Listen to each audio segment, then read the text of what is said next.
હિન્દુ ધર્મશાસ્ત્રો પ્રમાણે વસંત પંચમીના તહેવારનું આગવું અને અનેરું મહત્વ છે. વિદ્યાની દેવી સરસ્વતી માતાનો પ્રાગટ્ય દિન છે. આ પવિત્ર દિવસે સંવંત 1943 હાલમાં વિદ્વાન શ્રી ઉમિયા માતાજી મંદિર ઉપર સોનાનો કળશ સ્થાપિત કરવામાં આવેલ છે.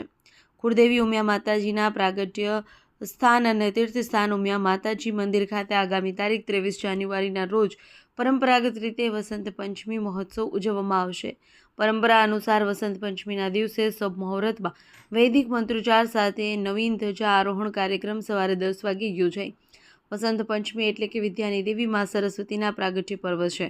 વસંત પંચમીના દિવસે શ્રી ઉમિયા માતાજીની કેસુડાના ફૂલોથી અભિષેક પૂજા કરવામાં આવે છે. 3 પગ સુધી માતાજીની શ્વેત સાડીનો શણગાર કરવામાં આવ્યો હતો.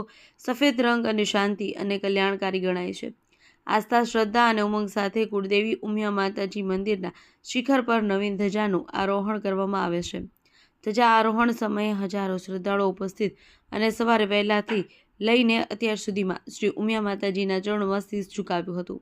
રિપોર્ટ ન્યૂઝ ઓફ પાટણ, તંત્રી રાજુભાઈ ડી. પટેલ.